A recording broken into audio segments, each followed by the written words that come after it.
68% of Americans say they have a budget. Almost none of them have one that actually works.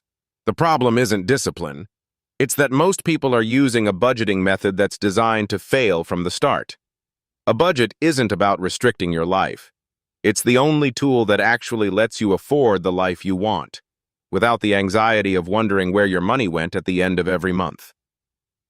Most budgets fail for 3 reasons. They're too detailed to maintain. Tracking every single dollar sounds responsible until day 4 when you stop. They rely on willpower instead of systems, and willpower runs out. And they have no room for real life. One unexpected expense, and the whole thing collapses. A perfect budget abandoned in the first month does less for you than a simple system you follow consistently for 3 years. Consistency always beats complexity. The system that actually works isn't complicated. It has one rule, and it takes about 10 minutes to set up. After that, it mostly runs itself. It's called the 50-30-20 rule, and it's the simplest budgeting framework that consistently works across income levels, life stages, and financial situations. 50% goes to needs: rent or mortgage, groceries, transportation, utilities, insurance, everything you genuinely cannot live without. If you look at your monthly spending and your needs are above 50%, that's the first problem to solve. Everything else is secondary until that number comes down. 30% goes to wants: dining out, entertainment, subscriptions, travel, anything enjoyable but optional. This isn't guilt. It's permission with a limit. Knowing you have 30% for guilt-free spending is what makes this system sustainable.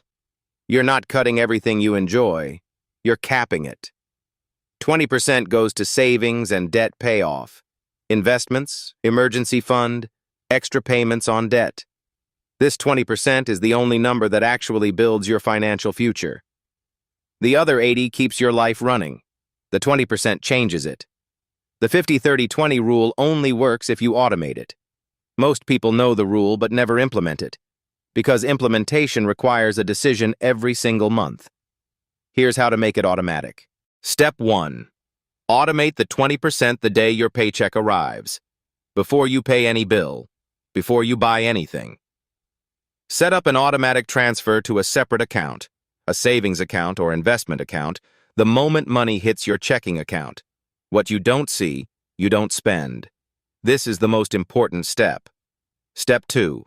Put every fixed expense on autopay: rent, subscriptions, insurance, loan payments. These don't change month to month. Automate them and remove the mental load entirely. You're not deciding to pay rent. It just happens. Step 3. Whatever is left in your account after those 2 automations is your spending money for the month. No spreadsheet. No tracking every coffee or every meal. If there's money in your account, you can spend it. When it's gone, you're done. The system already protected your savings and your obligations. You're free to spend the rest. There's one mistake that kills this system for most people, and it's not what you'd expect. Most people budget backwards. They spend on wants first, then try to save what's left. There's never anything left. The entire system depends on flipping this order: savings first, needs second, wants with what remains. If you take one thing from this video, make it that. If your needs consistently exceed 50%, you have 3 real options. Cut fixed costs and subscriptions, find a lower-cost housing situation, or increase your income. There's no budgeting trick that fixes a structural cost problem. The math has to work first. 50 for needs, 30 for wants, 20 for your future. Automate the 20 first. Fixed expenses on autopay. Spend what's left freely. That's the whole system. No spreadsheet required, no tracking every transaction. Just 3 automations and a rule. Your action step this week: set up the 20% automation. If you don't have a separate savings account, open one today. Most banks let you do it in 5 minutes. Then schedule an automatic transfer for the day after your next payday. One decision that runs forever.